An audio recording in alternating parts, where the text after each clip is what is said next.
ደቂ ሰባት ሓንሳ ብሕርፋን ገንዘብ ወይ ሓብቲ ምዝህሉና ብከመይናኡ ከም ዝበፅሕ ልዓቅን ነሰላስል እሞ ሽዑ ብዝሓፀረ መንገዲ ብከመይ ከም ንሕትም ዘሳለጠና ሓሳብ ነምፅእ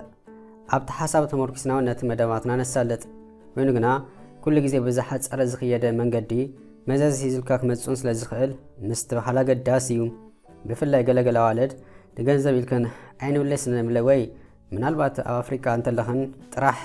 ንኣሜሪካ ንኤውሮጳ ወላ ኣውስትራልያ ካናዳ ንምምፃእ ክትብላ ድሕሪ ባይትኡ ፅቡቅ ጌርክን ከይፈለጥክን ሓነፈ ምስ ትብላ ምውዳኣትኡ ዘይሓሰስ እምብራት ክገድፈልክን ስለ ዝኽእል ጠንቀቕ ምባል ትገብሮ ትሰርሖ ትረግፆ ምስ ትበዓል ናይ ለባማት ምርጫ ጥራሕ ዘይኮነስ ውሕስነት ናይ ነፍስኽን ስለ ዝኾነ ልቦና ዘለዩ ጉዳይ ምዃኑ ከዘኻኽረክን ይፈቱ ወላ ንዞም ኣወዳት እንተኾነ ማለት እዩ ብዝኾነ ሰላምታ ይረሳእኹም ክብራት ተኻት እዛ ቻነል ኣብ ዘለኹም ሰላምኩ ይብዛሕ እንዳበልኩ ቀድሞ ናይ ዛጓል ዛንታ ምስማዓና እቶም ሳብስክራይብ ዘይገበርኩም ነቲ ሓቲ ውርድ ኢልኩም ነታ ነቀያሕ ምልክት ምስ ናይ ደውላ ክትጠቕዋ ከምኡ ላይክ ሼር ክትገብሮ እንዳተላበኹ ናብቲ መደብ ካብ መሓላለፈልኩም ሰናይ ምክትታል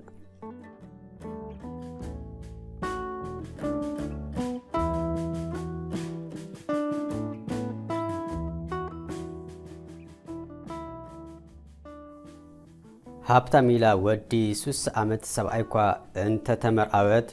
ኮይኑ ግና ነገር ተገላቢጦሽ ኮይኑዋ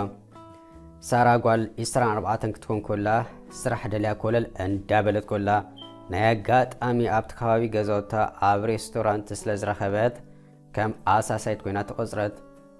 ዋላ እኳ ካብ ማእከላይ መነባብሮ ዘሎም ስድራ እንተመፀት ኮይኑ ግና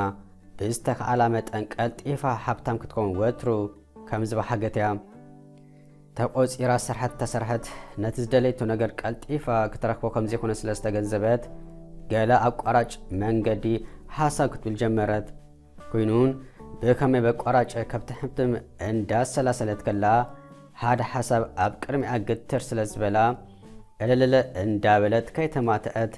ነቲ በዓላ ዘመንጨወቶ ሓሳብ ክትቅበሎ ግዜ ኣይወሰደትን ሃብታም ተመሪኻ በቋራጭ ኣብ ናይ ገንዘብ ባሕሪ ምሕንባስ እዩ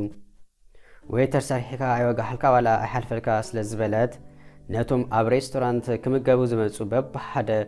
ከተስተብህለሎም ጀመረት ኮይኑን ቀጻሊ ኣብ ሱሳታት ዝርከቡ ሰብኣይን ሰበይትን ኣብቲ ገዛ ክመፁ ከለዉ እተን ወይተራት ሕጉስ ፍንጭሕ ክብላ ምስ ኣስተብሓለት እንታይ ብልሓቱ ኢላ የእዛና ምስ ገተረት ሕፍስ ዝበለ ገንዘብ ከምቲ ገዲፎም ከም ዝኸዱን ናይቲ ከባቢ ሃብታም ክብሉ ሰምዐት ዘይ ከምዚያ እንታይ ደልየ እንዳበለት ሳራ ብከመይነት ሰብኣይ ኣብ መፃወዳ ከም ተእቶ ክተሰላስል ክትሓስብ ድቃስ ሰኣነት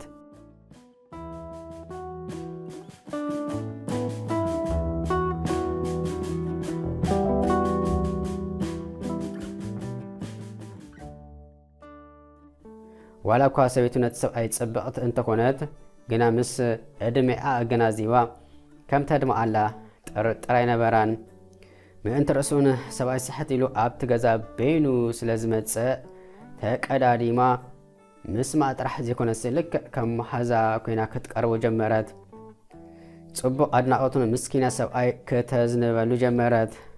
ዋላ እኳ ኣብ ሱሳታት እንተለኻ ልክዕ ወዲ 30 ኢኻ ትመስል ክሳዕ ሕጂውን ብፅቡቕ ኢኻ ዘለኻ ካብቲ ወትሩ ትልግሰሉ ንኣዳ እቲ ቁፅሪ ሓደ እዩ ቀስ እንዳበሉ ክቀራረቡ ጀመሩ ሰብኣይን ካብቲ ልሙድ ወፃኢ ንሳራ ክረክብ ባልሕ ከም ሕሱብ ናብቲ ቤት መግቢ ክመላለስ ጀመረ ኣብ ነፍሰ ከፍ ዝነዓደቶ መንእሰይ ዝኾነ ኮይኑ እንዳተሰምዖ መፀ ፍሽኽታ ምስ ኣብዝሓትሉን እምባባ ይትበል ቾኮላታ ካልእ መሳጢ ህያባት ክሕባ ጀመረ ሳራ ሰብኣይ ኣብ ፍቕራ ከም ዝወደቐ ርግፀኛ ኮነት ምምላሱን መዓልታዊ ገበሮ ስሕት ኢሉ ምስ ሰበይቱ ዝመፅእ ዝነበረ ግዲ ፅባቐ ፍሽኽታ እታ ሓዊት ጨኑ መንእሰይ ልዕሊ ዓቐን በርቲእዎም ንስኺ ኣብ ገዛ ደኣ እንዳበለ ነታ ፅብቕቲ መንእሰይ መዓልታዊ ጠሚትካ ይቀሊልካ ምኻድ ስራሕ ኢሉ ተተሓዞም ኢዳ ብዝጨበጠሉ ሰዓት ንእስነቱ እንዳተዘከሮ መንእሰይ ሸተተ ዋላ ከምርኡ ሰበይቱ ዘላቶ እንተኾነ ሰብኣይሲ ዝበዝሐ ነፃ ግዚኡ ምስታ እምባባ መስከረም ምሕላፍ ኮነ ክብሉ መመሊሱ እንዳንዓስ ዝመጸ ስለ ዝመሰሎ ምስ ሰበይቱ ድሕር ደጊም ክነብር ከም ዘይደሊ ንሳራ ነገራ እቲ ምክንያት ከዓ ወግሐ ጸብሐ ብቋይዒ መእተውን መውፅን ስለ ዝከልአትን ይበላ ጸኒሖም ብፍቕራ ከም ዝተቃጸለ ምስ ነገራ ትጽበያ መዓልቲ ስለ ዝመጸትላ ፀሓይ በረቐትላ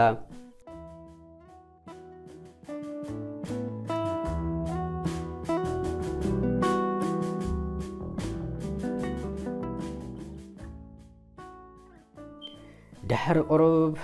መዓልታት ሰብኣይ ከምቲ ልሙድ ክርአ ይመጽእ ኮይኑ ግና ኣብ መጻጽኡ ካብ ካልእ መዓልቲ ፍልይ ዝበለ ነይሩ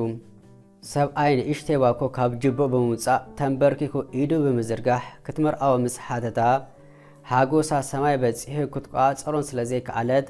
ከይተማተአት ብድሙቕ ፍሽኽታ ኣሰናያ ክትምርኣዎ ተሰማምዐት ዝፀዓረትሉ ዝወጠነቱ ዝደከመትሉ መደብን ስለ ዝኾነ ብተሓጓስ ነቲ ሓብታም ሰብኣይ ምውዳእቱ ዝተመርኣወቶ ሰብኣይ ንሳራ ክምርኦ ስለ ዝደለየ ነታ ምስኪን ሰበይቱ ፈትሒዋ እዩ ከምታ ዝበለቶን ሓፀር መርኣ ገይሮም ውራይ ሓለፉ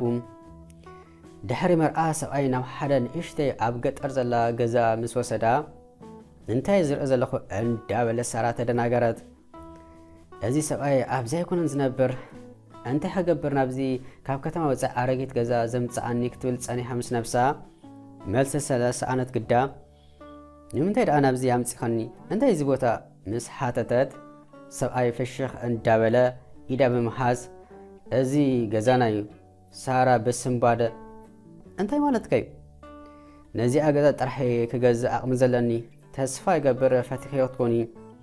ሳራ ንሰምዐቶ ክትኣምን ስለ ዝተጸገመት ከመይ ገይሩ እዚ ሚሊዮነር ንሰበይቱ ከምዚ ገይሩ ይኣልያ እንዳበለት ምስ ነብሳ ሕጅስ ናይ ብሓቂ ስለ ዝተሓወሳ ተዛረቡን ስለ ዝጠፍኣ በሰቕታ ደኣ ፈዚዛ ተረፈት ፀኒሓ ግዳ ገለ ቁርበ ተስፋ ስለ ዘሕደረት ሕጉስ በለት ምናልባት ሰብኣይ ኣብ ገንዘብ ዘለና ኣረኣያ ክፍትነኒ ስለ ዝደለዩ ዝብል ሓሳብ ስለ ዘምፅአት ብመጠኑ ክትረጋጋኡን ፈተነት ኮይኑን ስና ነኺሳ ንቁሩብ መዓልታት ኣብቲ ገዛ ክትጸንሕ ወሰነት ኣሎ ዘበለ ናቤት ሓሊት ፍቕሪ እንዳለገሰት ንኦምበር ገንዘብ ደላ ከምዘይ መፀት ክተርእዮ ወይ ክተእምኖ ዝከኣላ ገበረት ጊዜ እንዳኸደ ምስ መፀ ግና ኣቕላ እንዳተወድኣ ስለ ዝመፀ ሳራ ከተንፀርፅር ጀመረት ሰብኣይ ናብ ከተማ ዓብይ ገዛ ክወስዳ ዝኾነ መደህ ከም ዘይብሉን ተገንዘበት ሓደ መዓልቲ ዝኣክላ ስለ ዝተፀመመት ከተዛረበ ወሰነት ኣብኣው እንዳበለት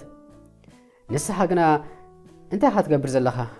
ኣብዚ ገዛ እንዳነበርካ ሰብኣይ ሚሊዮነር ኢሉ መን ይሓስብ ዓብይ ገዛ ኣብ ከተማ እንዳወነንካ ክንስኻ ስለምንታይ ኢኻ ኣብዚ ኣምፂኻኒ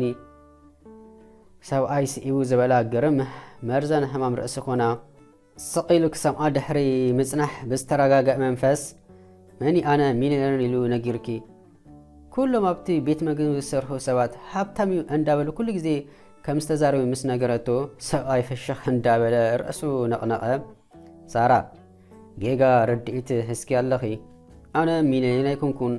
እታ ዝፈትሓኳ ሰበይተይ ንሳይ ሃብታም ብሽመይ ዋላ ሓደ ንብረት ኣይነበረኒ የብለይን ኩሉ ዝረኣኸዮ ሃብቲ ወይ ሰማኣኸዮ